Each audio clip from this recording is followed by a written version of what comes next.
Some things are better left top secret. We are the Spy-Fi guys, and this is Confessions of a Dangerous Mind.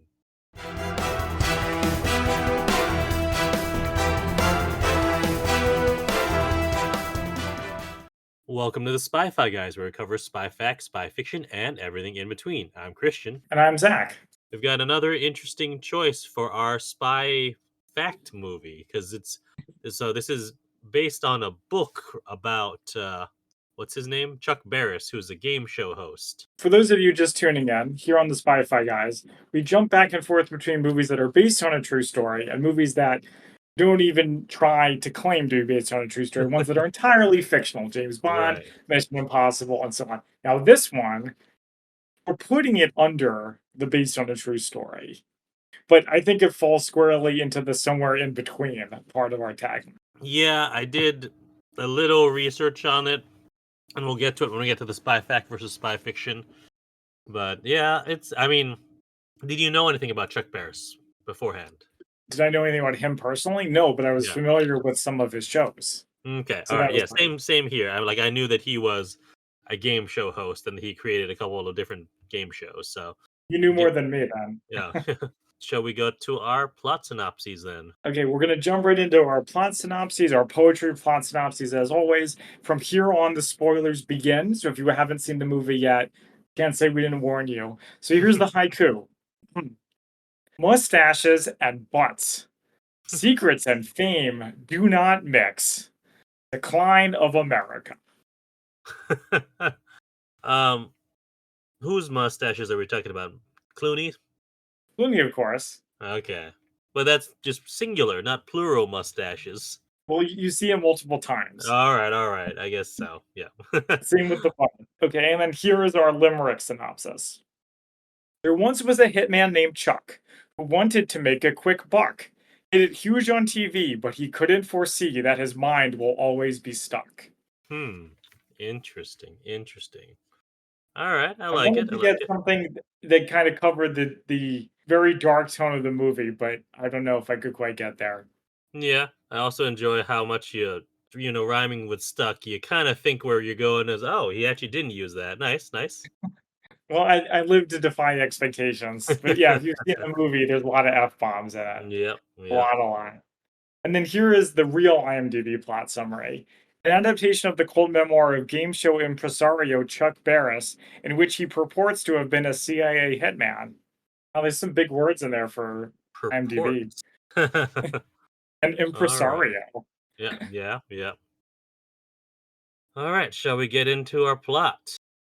Yes, we'll do it. There's a lot going on in this movie, so we'll just hit the highlights, I think. Yeah. So we start off. With him in where? Do we actually know where he is when he's holed up in a hotel?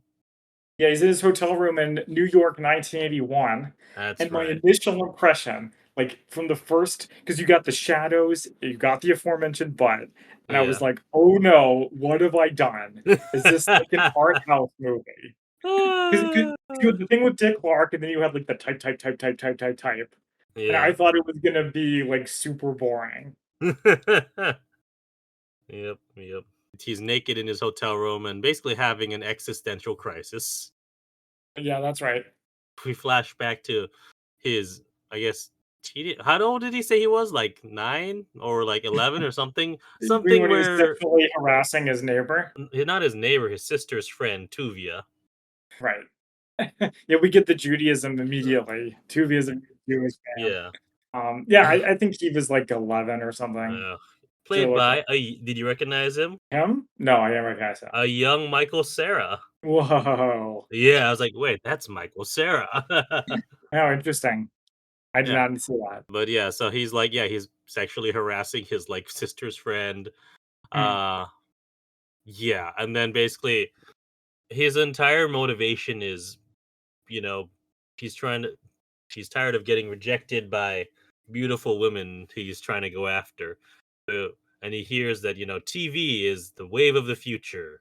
Yeah, he's growing up in the 50s and 60s. And it's an industry and era when you could just show up and get a job. Right? Oh, that would be nice, Yeah. all right, I'm gonna become an NBC page by just showing up and saying, "Oh, can I get an application?" Yeah, do you know what boomers who have told you, like, back in Oh the my day, god. that's Yeah, how you could get oh, a job? I did put a down payment on my house for $1,000, and so well, we can't do that anymore. I walked into the plant and I said, "Hey there, bucko, you need to hire someone? You should hire me." And I worked there for 35 years. Uh-huh, uh-huh. Yeah, but so he does pretty well for just basically walking in, becoming a page, and then, like, gets into their management program, and That's then right. eventually he this is when he has that sort of another existential crisis, right? When he, like, almost gets, some girl pregnant. Yep, that's right, and he runs out on her. Yep. And then he writes the song Palisades Park. Did you know this song? I did not know this song. Okay, so growing up, I was not really into music per se. Who's surprised? I don't know what that's supposed to mean. We're not gonna get into it right The now. fact that you okay, I don't know what at what point, but I made a reference to the song "Blue" by Eiffel 65, which What's was that? everywhere when we were growing up, Uh yeah, and no, not you had, like, a totally blank look, so yes, I'm not surprised. so I was totally out of touch. But what we did listen to in my house was the oldies station. So did Okay. I, but I still do other things. For us, it was just the oldies station. Wow, okay, interesting. It was music from like 50s through the 70s. So Oh, I yeah, definitely yeah. heard the song a lot of times. I did not realize that it was inspired by him trying to pick up women at the local amusement park. It Oh, makes man. sense. Yeah, yeah. Yeah, so he becomes, Dick Clark's personal assistant on American Bandstand, and then he writes that song, and he's trying to use that song to, you know, Pick up spur Maggie Gyllenhaal, who's in it for about yeah, 5 oh, yeah, I minutes. was like, this movie is filled with, like, all these, like, either people who are going to be famous or already famous. I got it when this came out in, what, 2002? I don't know, was Maggie Gyllenhaal a thing already at that point? I don't think so. I mean, she only Ah, came across my radar in The Dark Knight, which I think is oh. true for most people. I've seen her in a few things. I remember her in a few things before that, or at least I knew who she was, but yeah. Mhm. He's hooking up with her, and then, meets her roommate, whose name is Penny. And there was a whole like I definitely got Big Bang flashbacks because there was something to do with knocking on the because we see her. She's played by Drew Barrymore, and in the Mhm. beginning, and she's knocking on his door, and of course you think knocking and the name Penny, and I think I thought of Big Bang Theory. You know, it's funny that you mentioned the Big Bang Theory. I'm gonna bring that up later. Interesting. All right, all right. So stay tuned for that. This is like you can tell it's Hollywood because like total male fantasy. Like everywhere he goes, women are just throwing themselves at him, like Hmm. just for showing up. Yeah, yeah. And more butts at this part, by the way. Well, it's Hollywood or it's an autobiography. Of course, he's going to make his life seem more interesting than it probably actually was. Yeah. I mean, that's the whole theme of the movie right there. Yeah. But yeah, so he comes up with this idea for a game show called The Dating Game. Now, you've heard of The Dating Game before. Absolutely, yes. Now, I think my first sort of have you seen Mallrats? I assume you've seen Mallrats. No, I haven't. What? Wow. Another classic movie that I haven't seen. Wow. I mean, I don't know if it's a classic, but it is, popular among, our circle of friends probably. I do like other Kevin Smith movies. I think you'd like Mallrats. It's the most sort of fun. Well, yeah, like it's very fun. It's very light. Okay. It's more commercial than like some of his, like, say, Clerks, which Yeah, is that's really right. there's a whole sequence with a dating game ripoff show, and they call it out that it's a dating game ripoff Oh, okay. in the end of the movie. So that's what I thought of. So my girlfriend watched this movie with me, Uh huh. Confessions of a Dangerous Mind. She fell asleep for From Russia with Love. She Uh fell huh. asleep for Spy Game. She did not fall asleep for this one, and she was like Wow. riveted. She was riveted. Fascinating. I was like, "Why don't we pause and finish this tomorrow?" She's like, "No, no, no. I want to see what happens." And I have Oh, a that's quote. I have a quote from interesting. her written down, which is, "He's too weird." About Sam Rockwell. uh, Now this is Yeah, our second Sam Rockwell movie this year.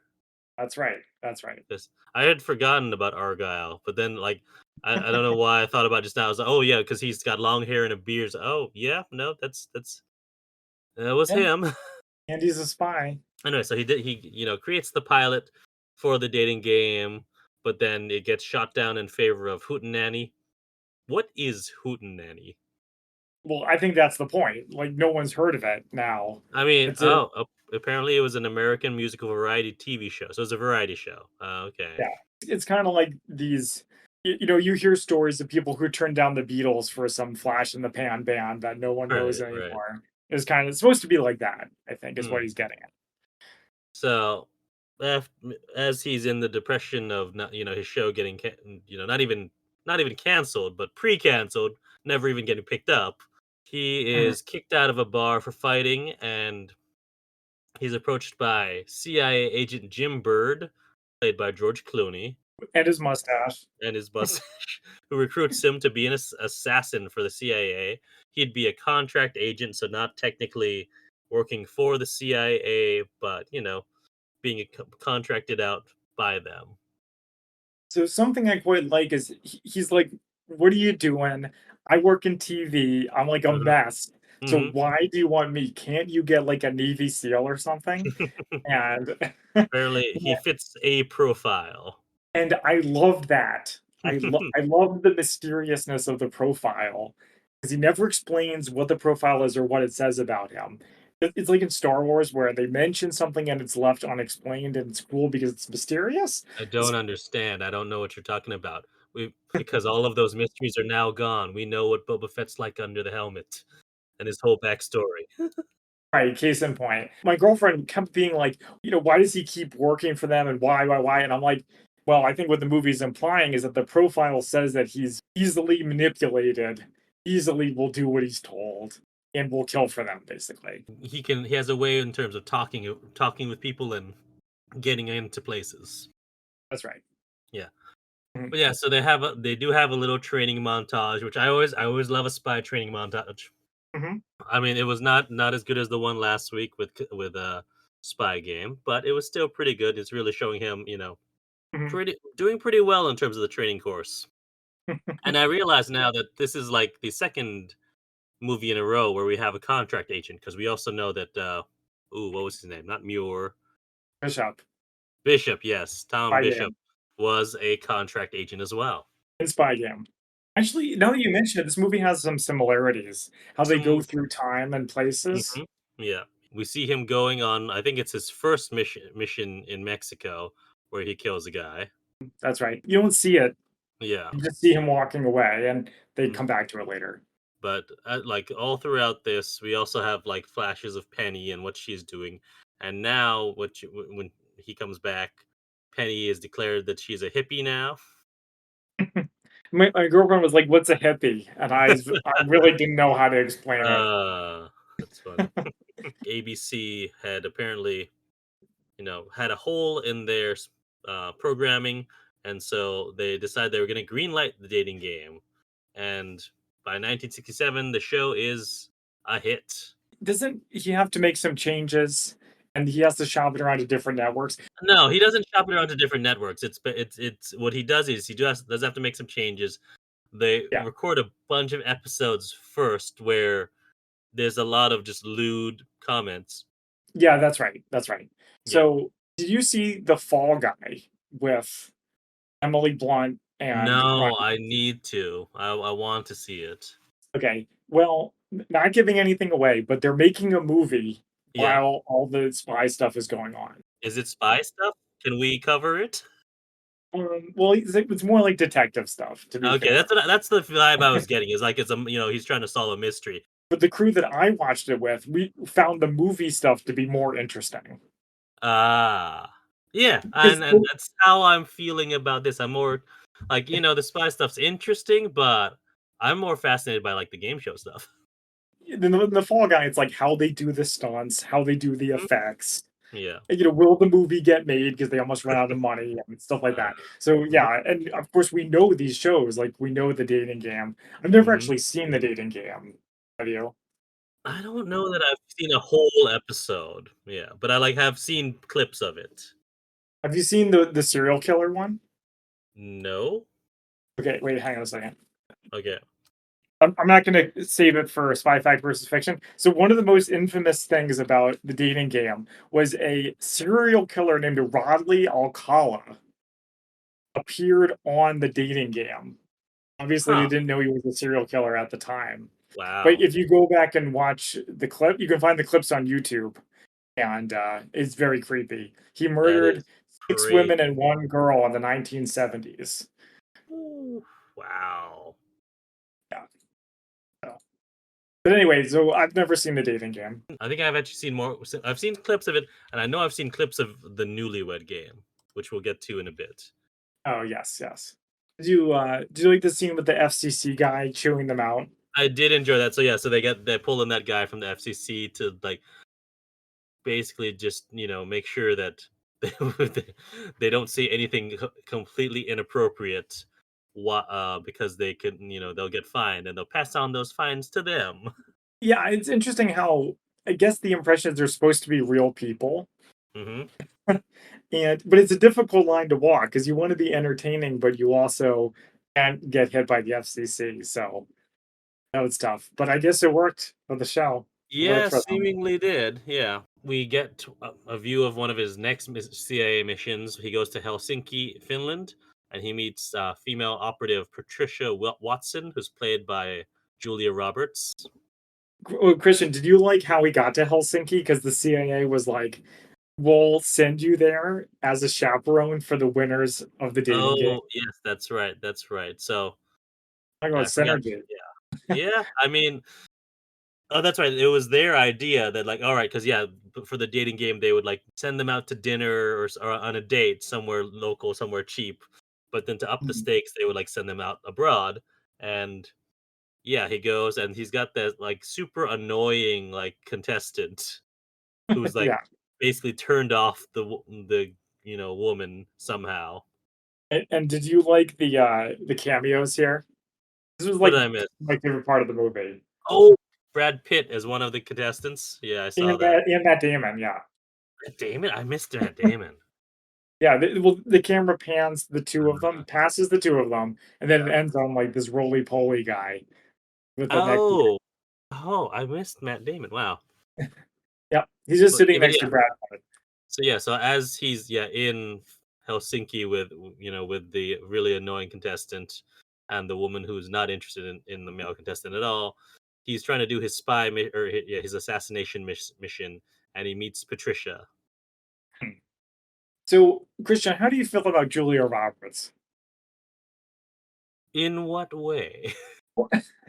Like, as an actor? Like, I guess she's known for doing romantic comedies, which is Hmm. not the kind of movies that I watch, Hmm. but I can't say I've ever really liked her, even in Oh, Michael. interesting. Well, in Michael Collins, she has a terrible accent that comes and goes as it pleases. Well, but I liked her here because 'cause I'm not used to seeing her as the femme fatale.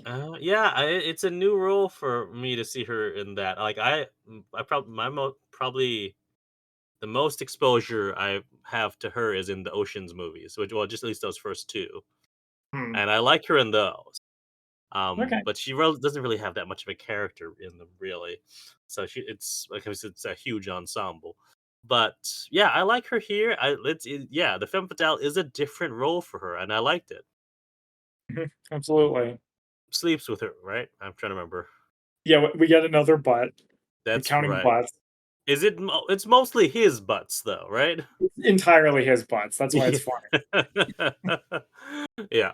But yeah, they sleep like they sleep together, and then once he gets back home, he's like gets chewed out by the person who was in charge of the operation because the contestant was like all over the place.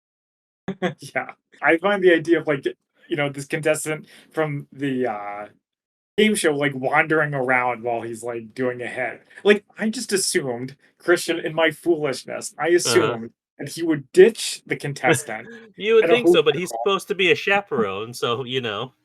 It's so obvious. He ditches them and then he goes and does the murder. But Mm. no. But no.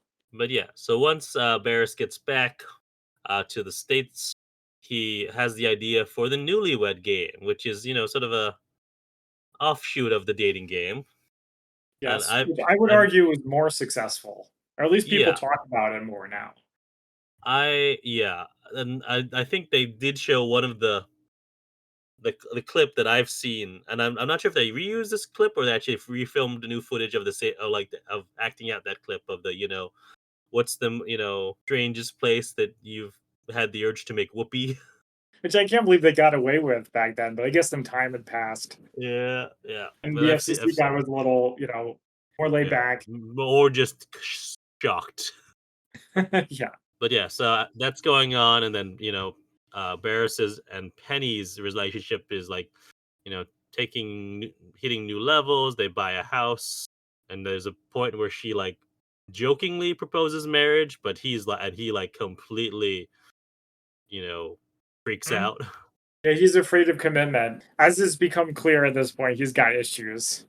Issues No with his kidding, no parents, issues kidding. with family. Christian, I had a question about the Newlywed Game. Have you ever played the Newlywed Game against anyone? Yes. How did it go? Good. So I think we played a variation of it, like at the baby shower for my first daughter.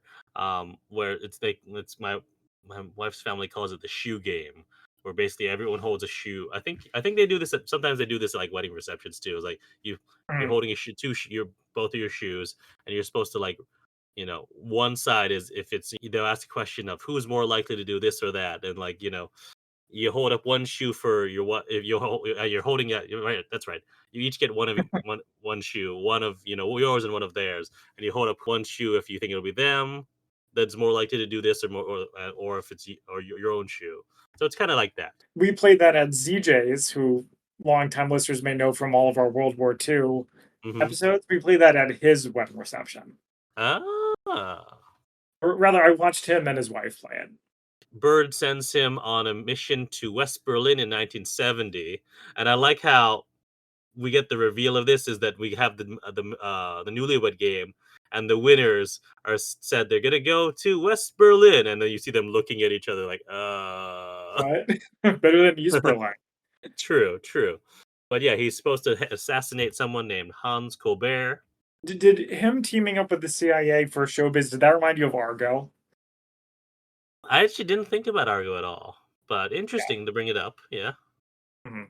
Just thought I'd mention that. But yeah, did you yeah. like him crawling under was it crawling under the wall or just crawling I into was something? wondering about that because I don't know.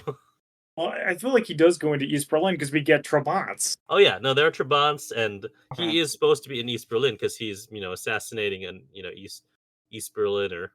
Totally like Munich at this part. It's Yeah, like the yeah. clothes, the 70s, it's Hmm. in Berlin. Yeah. And he crawls through a tunnel. We're not. I don't know if that's a tunnel that's just in East Berlin or if it's getting across the wall or what. But I like Yeah, how he like is given clothing to wear from by the guy mhm. who's like Yeah, right he's there. like, "I don't wanna be involved." And then he meets a West German agent, or sorry, not a German American agent named Keeler, who helps him kill Hans Colbert. Well, he But doesn't just help him, he, like, does it for him, oh, yeah, basically. that's right. There's, like, some comedy violence here. It Hmm. feels like something out of, like, a Quentin Tarantino movie. But in the process of trying to escape, he is captured and held during, in a prison camp.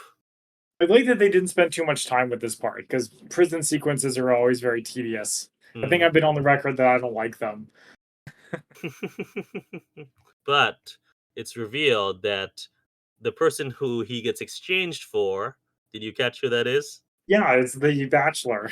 The very annoying bachelor who came with him to Helsinki.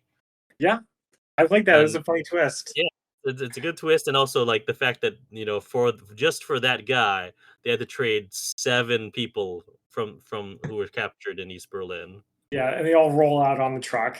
So, yeah, that was I was not expecting that. That was pretty good. I was like, I saw him in the prison camp. Like, what's he doing? Oh, what? He's the traitor. What? Yeah. Yeah. He's looking for a new show, but also for the spies, it's like just lay low because Oh, that's someone right. can, Yeah. like, tip them off, so you could be in danger. Where? Yeah, I was like, "Alright, that's a good twist. Gotta raise the tension, gotta raise" it's not just him going and knocking people off anymore. Hmm.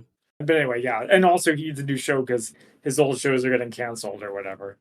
But yeah, so he's like auditioning all these old shows, and he's imagining just straight up killing all these people who are That's just right. terrible performers, and they're all like performing the same song.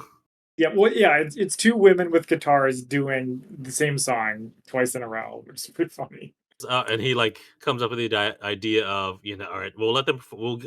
Instead of looking for good acts, we're gonna intentionally find bad acts, and we'll kill them, before they finish, and they're just sort of the people who he's working with are sort of staring and like kill, and that's when well, he adapts that into, all right, we'll ring the gong and kick them off when we have had enough of them.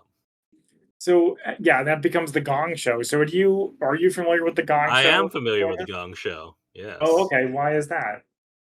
You just Um, know stuff? I've just heard of it because yeah. Well, I had heard the name before, but I didn't know like what it was Oh, yeah, yeah. or anything about it. Yeah. Now that I Yeah. think about it, I know exactly where I know it from. It was I don't even know why he was talking about it, but like one of my high school English teachers was like, he would go on these long-winded rants about things and then make references that he'd have to explain to us because we didn't know them, and then he was talking about the Gong Show for some reason, and like explain the entire concept of the Gong Show. So yeah, that's Hmm. why. Yeah, I asked my mom about some of these shows. Obviously, she knew the Newlywed Game, and she Right. said she had heard of Gong Show and maybe seen it like once, Really? but was not overly familiar with it. I mean, yeah, it's the 70s. That was when she Uh, was a teenager, young person. yeah. So I was surprised that she doesn't know of it more. Well, I don't think she likes the mean-spirited. Oh, fair enough. Yeah. The mean spirit. But Christian, what show did the Gong Show remind you of? American Idol. Yes. Things haven't changed that much, I No, guess. no.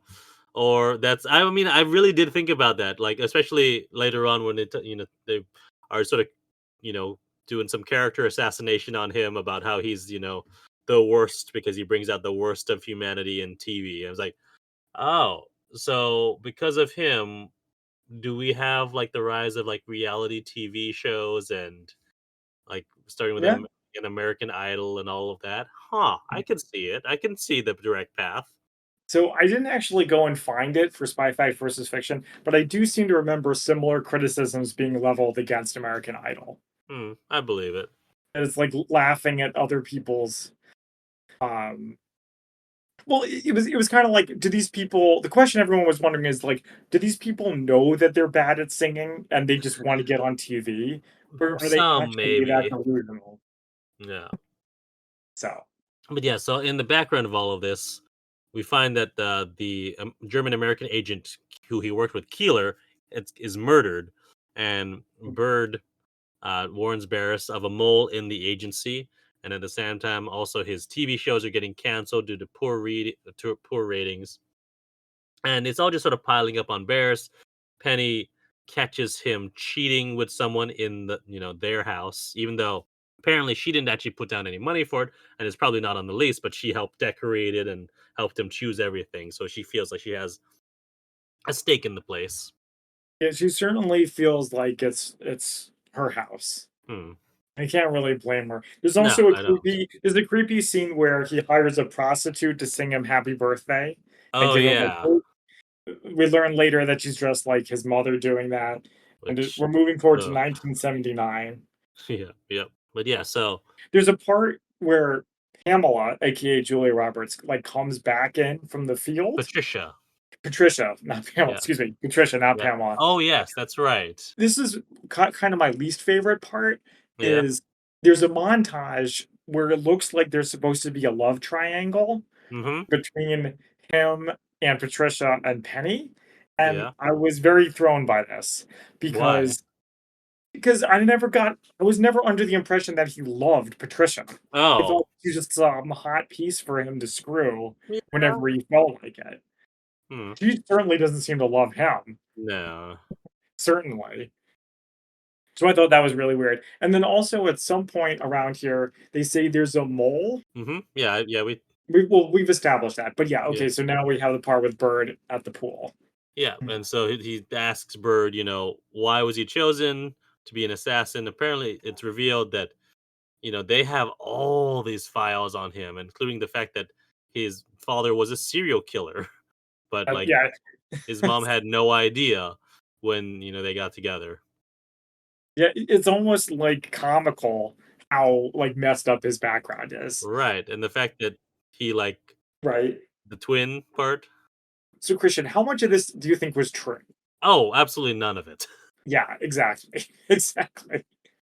But yeah, apparently that he'd like his mother had always wanted a girl, and then he was a twin, and he apparently like had strangled his sister, Mhm, in utero with the umbilical cord, right. and I so she mean, died. Yeah, yeah, the stuff about him being raised as a girl by his mom, I seem to yeah, believe that because they show it in flashback. yeah. Like, clearly his mom and dad, like, didn't get along or Hmm. whatever. So, but here's this another part that I didn't like. Okay. This part is Bird says, "We need you to find the mole." I was Yeah. like, Why? this guy's like an idiot. And his job is to kill people. Like, why is it his job to find the mole?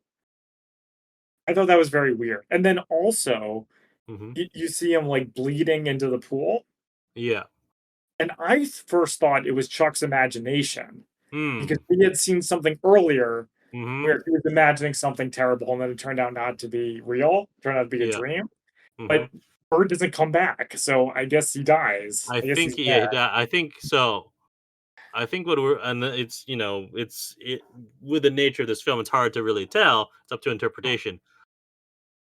I think we're supposed to be get the idea that he showed up having been shot already, and was Mhm. like, and that dies as as he's talking to Barris, I guess, but yeah, that was or if maybe it up to interpretation. Did Bird or Barris kill Bird?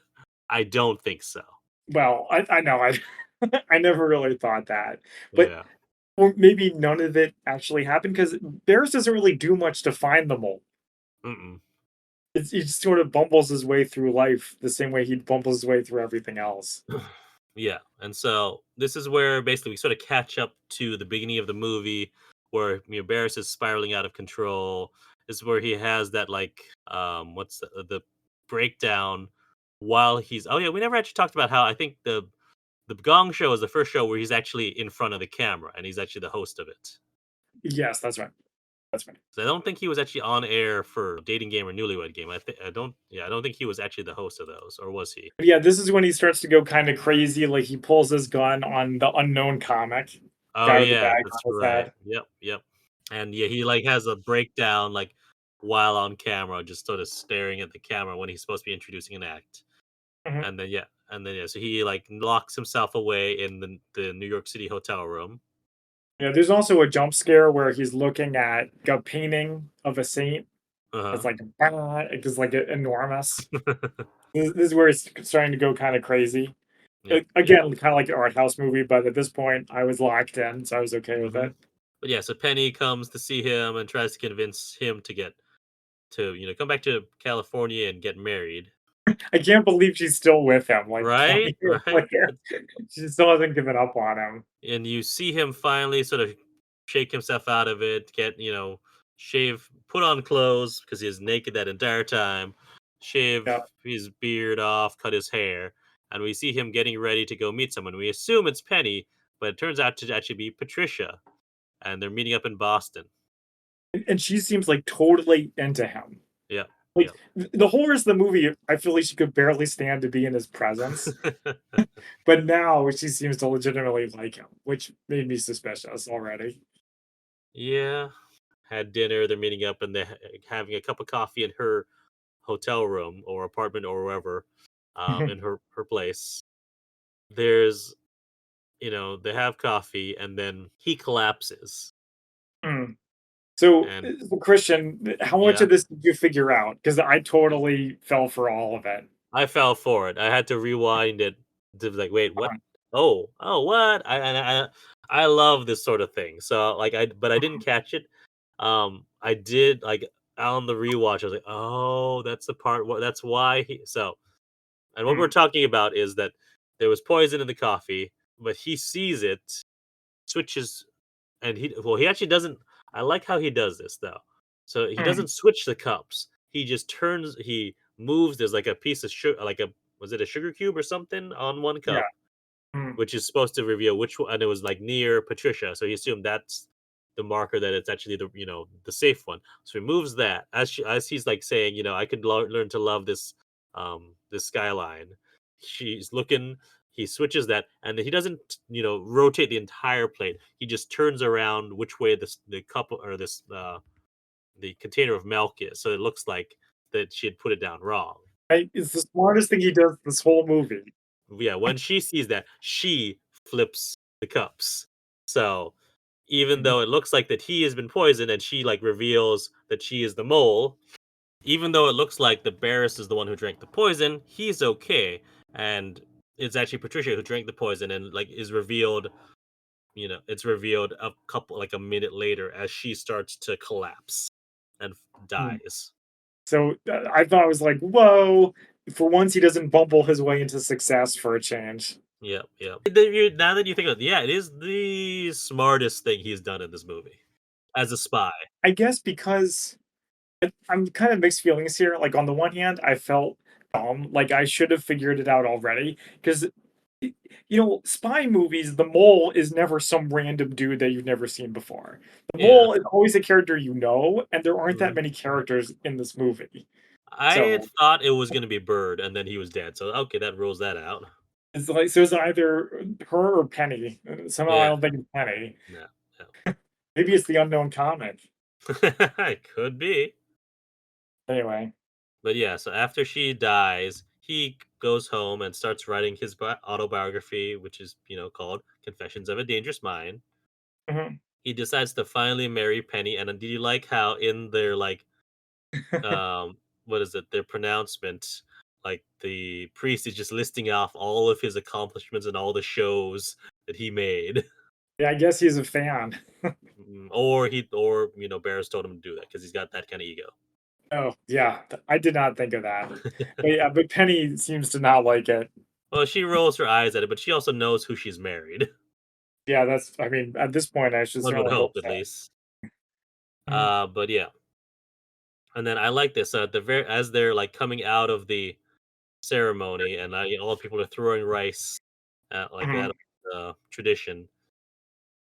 He starts to notice faces who shouldn't be there, and it takes me a while to mhm. realize, oh, these are people he's killed. Like these are that's why they're out of place. And then I see, George Clooney. Like, oh, right, because I was like, is he dead? Is he? Because wasn't clear. Like, is he actually dead, or is that imagined? No, but I think with the placing him in context with all the other people who are definitely dead, he's dead too. So he's just seeing these visions. Wait a second. You're saying he's dead? Chuck's dead? No. No, no, no. Bird. These guys are dead. Oh, Bird was one of That's them. Yeah. the Well, word is the one I wasn't sure about because it was unclear. It's oh, up to interpretation in the beginning or in that pool scene whether he was actually there or not. yeah. No, I like this. It's like he's gonna be haunted by the ghost of his victims for the rest of his days. Yeah, but so he gets freaked out and like grabs Penny, goes into the limo, and then like confesses that he was an assassin. But she laughs about it, doesn't believe him, and he decides just to not correct her. Yeah. Yeah. And with that, our movie ends. Yeah. With no business like show business over the end. That's Mhm. that was a good recap. Yeah. And so next we have our spy fact versus fiction. Okay. Why don't you go? I think the movie itself is really what everyone wants to know. And then All I right. have something for after. I didn't actually have too much for spy fact versus fiction because I Okay. do you have actually on like the accuracy of the movie? I have something from movieweb.com. Okay. Confessions of a Dangerous Mind is the greatest biopic that's also phony. So basically, I okay, go ahead. Go ahead. the Yeah. short version is everything about the CIA is probably not true. That's yeah, yeah. But the stuff about the TV shows is true. Yeah. Where I feel I'm trying to remember where I read that, but basically it said that like a couple years afterwards talking about the move or the book, he reveals that all that CIA stuff he made up. Yeah. And then something else from MovieWeb is it said he wrote the book in 1984, but it Mhm. didn't sell. Oh. He was stuck in a living room full of unsold books long before Hollywood came knocking on his door. Huh. So he kind of lucked out that the movie actually put him into relevance again. So that was interesting. Okay. Here, okay. It's in Wikipedia. Apparently, Barris admitted that he had made up a story in a 1984 interview promoting the book. Yep. But what a good story it was. Interesting. So, Movie Web calls this number one. Catch Me If You Can's got to be up there because, like Barris, it's been revealed that most of his what's his name's Frank something, right? Frank Abagnale, his Yeah. stories were like entirely made up. So, Oh, all right. which it makes a great story, but it's not real.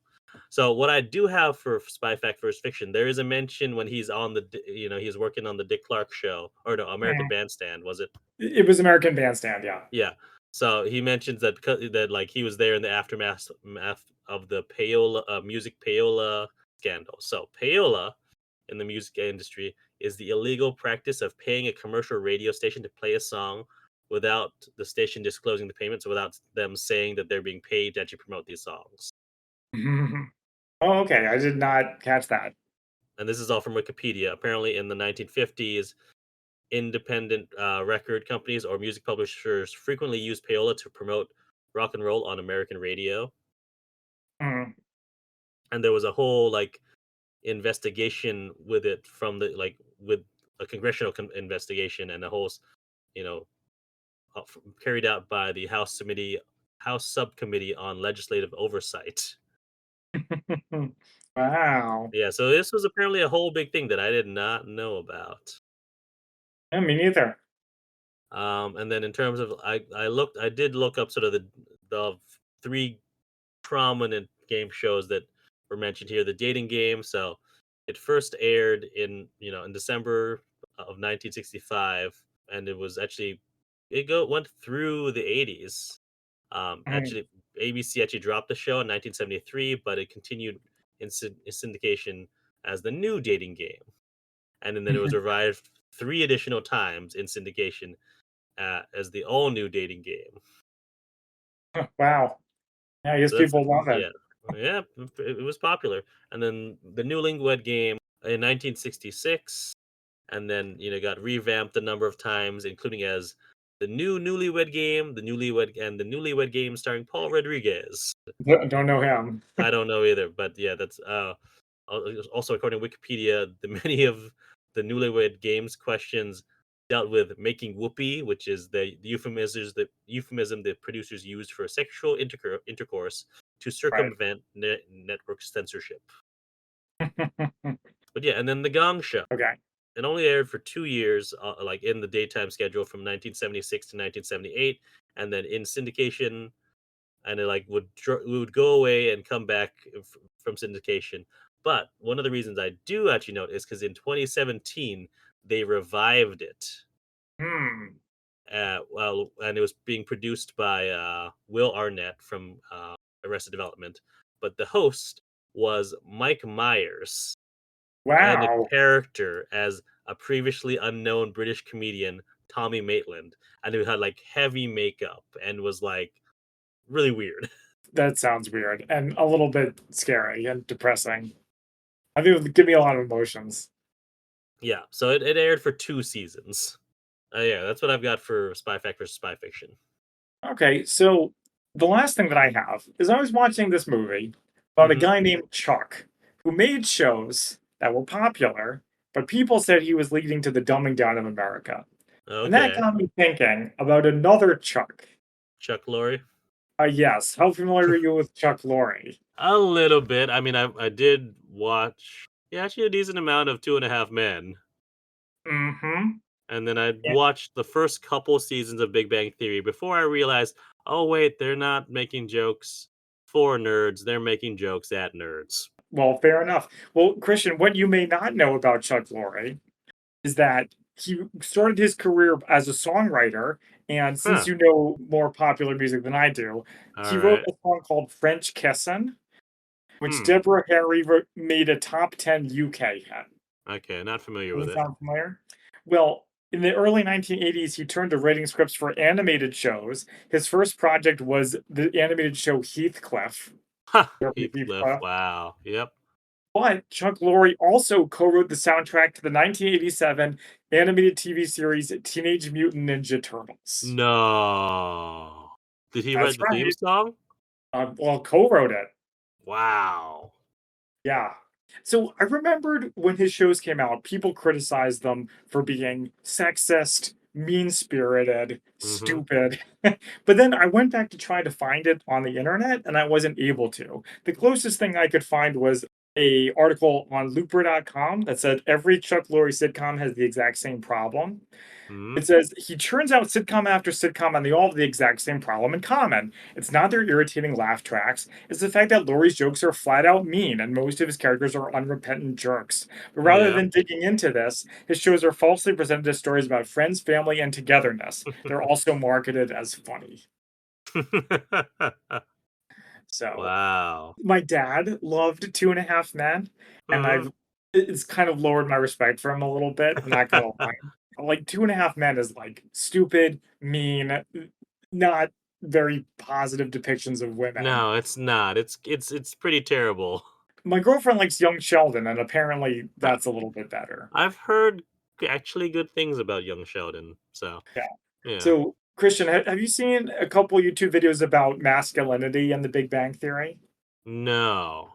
So yeah, this guy called Pop Culture Detective made a Mhm. couple of videos about that, which is quite interesting. And I never was really into The Big Bang Theory. I watched it Mhm. like maybe the first season, but Mhm. the guy made the point that all of the main characters in The Big Bang Theory are misogynist. Yeah, yeah, So like, just for those of you who are familiar with it, so Howard is obvious because he's always yeah. hitting on women and being creepy. Raj, afraid of women, except when he drinks, and then he turns into like a scumbag. Right. Was like aggressively hitting on women. Sheldon basically thinks women can't be scientists or Hmm. mathematicians, which I did Mhm. not remember, but apparently I he don't remember believes that. that. Okay. Yeah, like he makes multiple comments that are like women aren't as good at math and science Hmm. as men, which is interesting. Interesting. And then Leonard is just like the typical like Hmm. nice guy creeper. So Hmm. anyway, I thought that was an interesting parallel to this movie. Do we know that Chuck Lorre was not an assassin for the CIA? No, it's not on his Wikipedia page, put it that way. Oh, yeah, but Alri well, I should say all that stuff about Teenage Mutant Ninja Turtles and all that, that was from his Wikipedia page. that like, I just looked up the Teenage Mutant, I was like, "That is that true?" Oh, yeah, it's right there, the theme music composer, Chuck Lorre and Dennis C. Brown. That is crazy. Wow. Alright. Okay, so next we have our favorite quotes. This movie I thought was very quotable, and I have a Uh-huh. lot. So Alright, I've got a why don't you few. go first, Christian, so I Yeah. can knock some of them off? Let's see, "I'm not killing people, my future's in television." Oh, yeah, this I think this is from Bird. He says, "You're 32 years old and you've achieved nothing. Jesus Christ was dead and alive again by 33. You better get cracking." I just have JC line, and then I didn't remember how it actually Oh, went. yeah, yeah, it's pretty good. And then, it's insane asylums are filled with people who think they're Jesus or Satan. Very few people have a delusions of being a guy down the block who works for an insurance company. Yeah, that's what I've got. Alright, let me hear yours. I like some of the funny ones, but I also like some of the dark and serious ones. Mhm, For like, so there's the good voiceover. So like, I like when the voiceover says "life was sweet" for a minute mhm. when he's having his montage, and then later he says, "I'm going to come up with a series. Everyone would love me." So then some funny ones. There's in the training montage, the drill sergeant accidentally kills a guy with a judo chop Right, to the yep, neck, yep. and he says, "I need another volunteer."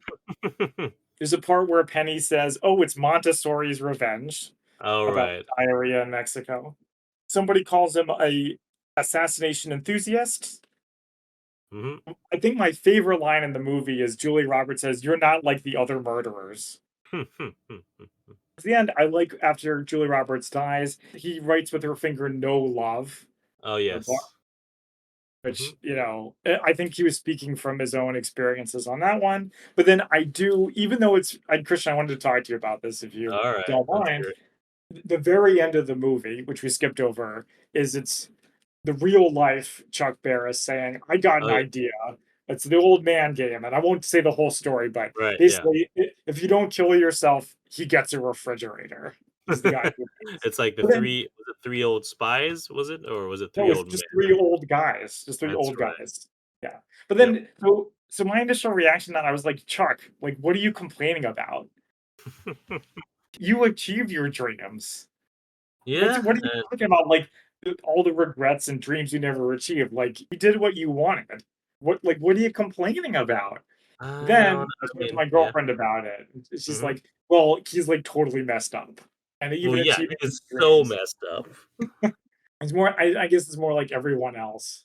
Yeah. Or, like, all he wanted was to be loved. Yes, he did, but he didn't love himself. Alrighty. Shall we go into our ratings? Okay, yeah, so now we do our ratings. We rate every movie on a scale of 1 to 10 martinis, 1 being Avengers 1998 and 10 being even better than Mission Impossible Ghost Protocol. So how would we rate Confessions of a Dangerous Mind? I'm very curious. Go ahead, Zach. So I loved it. Huh. I'm not gonna All right. lie, I loved it. I thought it was great. Okay. It was engaging. Hmm. It really moved things along. It was so different. I liked the real life stuff. The Hmm. characters were really interesting. Hmm. It had just enough darkness to it to make me feel feelings, but Hmm. not so much that it was over the top. So Okay. I quite enjoyed it, but it's not perfect. So Okay. the love triangle thing was really weird. I don't know what they were doing with that. Yeah. Again, him doing like the mole hunt Hmm.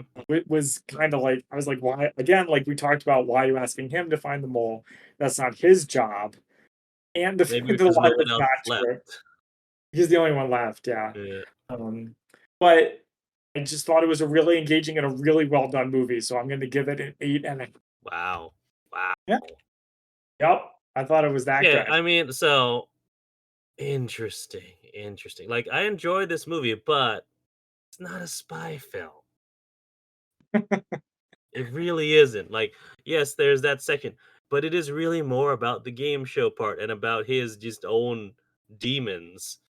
Mhm. And like as you know mentioned, the part is entirely made up, and that definitely knocks it down a bit for me. All So right. while I did enjoy this movie, and that's a well-made movie, we're a spy movie podcast, and it's not a spy movie. No, this is Michael Collins all over again. I'm rating it as a movie, and you're rating it as a spy movie. But I mean, it's in our name. We're a spy movie podcast, so I feel like we have to be judging it as a spy movie, and I cannot, in good conscience, give this any more than a 5 as a spy movie. So how would you rate it as a regular movie, just as a movie? Give it a solid 7, 7.5, maybe. All right. As an As a spy entertaining movie, movie, I enjoyed. As a uh, spy movie, maybe not even you know what? I'm changing 4.5 because it's just you didn't like it's the twist with the poison? that was the only reason I'm giving it that high of a score. Yeah, Like I that would and the probably give it around there too if it was a spy movie. Yeah, but which I feel like is our, our mantra is that we're, a spy movie podcast. I can't like, yeah, as a movie, and especially as it's something about like, I like that sort of era of, Hmm. golden age of television, 50s and 60s. So that's interesting to me, but it's just not a spy movie. All right, well, fair enough.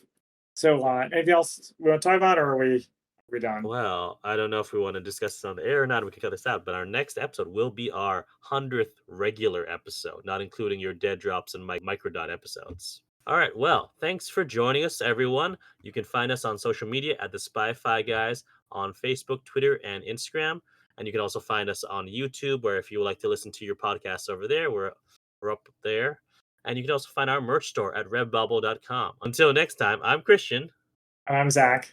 And we are the Spy-Fi Guys, signing off.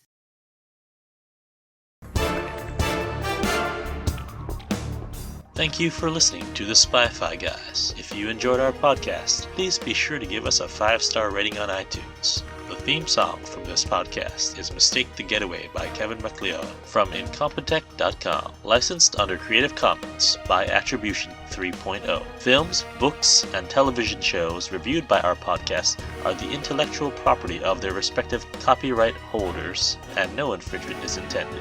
This is a personal podcast. Any views, statements, or opinions expressed in this podcast are personal and belong solely to the participants. They do not represent those of people, institutions, or organizations that the participants may or may not be associated with in a professional or personal capacity unless explicitly stated.